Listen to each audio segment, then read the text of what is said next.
అని చెప్పి ఇవాళ యావత్ తెలంగాణలో కూడా మహిళలు మరి క్రిస్మస్ గిఫ్ట్ రాలేదని అనుకున్నారు. అట్లనే రంజాన్ తోఫా ఎగిరిపోయింది, అట్లనే బతుకమ్మ చీర కూడా ఎగిరిపోయింది. ఇవన్నీ ఒకప్పుడు ఇచ్చుకున్నాం, ఇప్పుడు ఏది లేనటువంటి పరిస్థితి.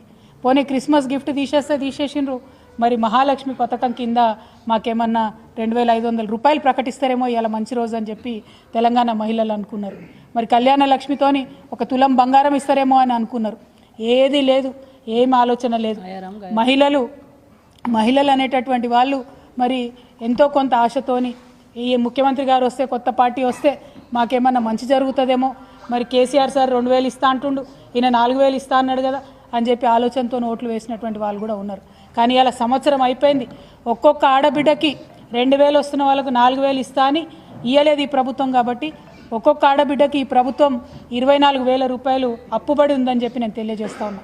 అట్లానే మరి 18 ఏళ్ళు నిండంగానే స్కూటీలు ఇస్తామని చెప్పి ఆడపిల్లలకి, మరి ఈ సంవత్సరంలో 18 ఏళ్ళు నిండిన వాళ్ళందరికీ కూడా మరి స్కూటీ ఇస్తారా ఇయ్యరా ఏం సంగతి అన్నది కూడా ముఖ్యమంత్రి గారు మా ఆడపిల్లలకు చెప్పాలి. మరి వచ్చే సంవత్సరం 18 ఏళ్ళు అయ్యేటోళ్ళకన్నా ఇంకా 5 రోజులు అయితే కొత్త సంవత్సరం వస్తుంది. మరి కనీసం కొత్త సంవత్సరం కానుకగా అన్న తక్షణమే ఆడపిల్లలకు 18 ఏళ్ళు నిండినటువంటి వాళ్లకు స్కూటీలు రిలీజ్ చేయాలని చెప్పి మేము ఈ ప్రభుత్వాన్ని డిమాండ్ చేస్తూ ఉన్నాం. నిజంగా మహిళలను నమ్మించి మోసం చేసినటువంటి సర్కారుగా ఈ సర్కారుని అభివర్ణించవచ్చు, ఒక మనసు లేని సర్కారుగా అభివర్ణించవచ్చు. ఎందుకంటే కేసీఆర్ గారు ఒక ఆలోచనతోని కేసీఆర్ కిట్ అనేటటువంటి కార్యక్రమం పెట్టి మరి 12,000 రూపాయలు మగపిల్లగాడు పుడితే 13,000 రూపాయలు ఆడపిల్ల పుడితే కార్యక్రమాన్ని పెట్టడం జరిగింది. ఇవాళ కేసీఆర్ కిట్లు కనబడతలేవు. సరే ఫోటో మార్చుకోండి, పేరు మార్చుకోండి, కనీసం కిట్లన్నా ఆడబిడ్డలకు ఇవ్వాల్సిందిగా మేము డిమాండ్ చేస్తూ ఉన్నాం. ఎందుకోసం అడుగుతూ ఉన్నామంటే కేసీఆర్ గారు ఒక మంచి నిర్ణయంతో ప్రభుత్వ ఆసుపత్రులలోనే ప్రసవాలు జరగాలి, ప్రైవేట్ హాస్పిటల్కి పోతే ఇల్లు గుల్లయ్యేటటువంటి పరిస్థితి ఉందని చెప్పి ఈ కార్యక్రమాన్ని పెట్టింది. కానీ మొన్న వచ్చిన డేటా చూస్తే మళ్ళా తెలంగాణ వ్యాప్తంగా ప్రైవేట్ హాస్పిటల్లో డెలివరీలు ఎక్కువవుతున్నాయనేటటువంటి విషయాన్ని కూడా గమనించినాం. అదేవిధంగా నిన్నగాక మొన్న పోలీసు వాళ్ళు రిపోర్ట్ ఇచ్చిండ్రు, 40% పెరిగింది క్రైమ్ రేటు, 40%. అందులో కిడ్నాప్ రేట్లు పెరిగినాయి. అక్కడ ఒక పోలీస్ ఆయన చెప్తా ఉన్నారు, మేము ఎక్కువ కేసులు నమోదు చేస్తున్నాం కాబట్టి పెరిగినాయట. మీరు ఎంత ఎక్కువ కేసులు నమోదు చేసినా ఒక సంవత్సరంలో 5% పెరుగుతుండొచ్చు, కానీ ఏకంగా 40% క్రైమ్ రేటు పెరిగిందంటే అది కేవలం ఈ సర్కారు మహిళల పట్ల చూపిస్తున్నటువంటి నిర్లక్ష్యానికి నిదర్శనంగా కనబడుతూ ఉంది.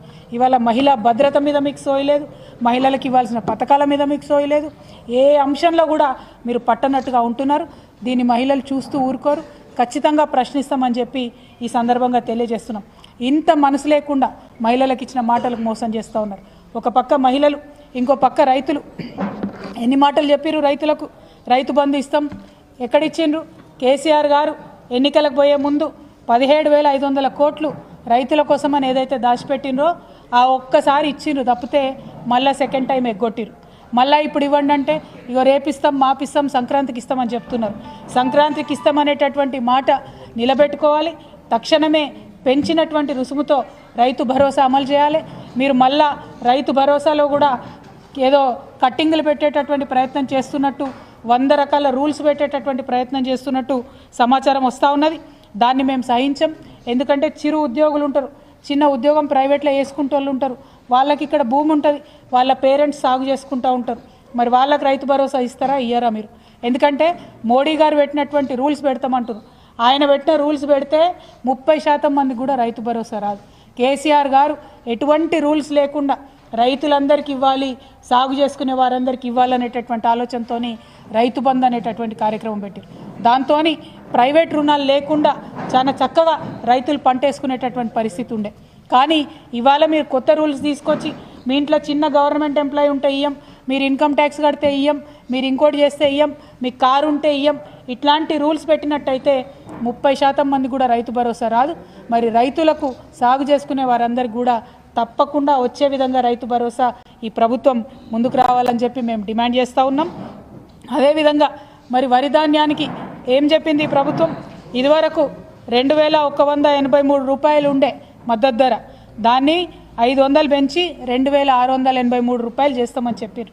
కానీ మొన్నటిసారి కూడా మీరు కనీసం 30% కూడా ధాన్యం కొనలే. మొదలేమన్నారు, అన్ని వడ్లకు బోనస్ ఇస్తామన్నారు, తర్వాత ఏమన్నారు, సన్న వడ్లకు మాత్రమే బోనస్ ఇస్తామన్నారు. ఈ మాటికి మాట మార్చుడు తప్పితే ఇంకోటి ఏమి కూడా ఈ సర్కారులో కనబడతలేదు. అదేవిధంగా మీరు మొక్కజొన్నకి ఇస్తామన్నారు, 1,870 రూపాయలు ఉంటే దాన్ని పెంచి 2200 ఇస్తామన్నారు. కందులకు పెంచి 6700 ఇస్తామని చెప్పిండ్రు.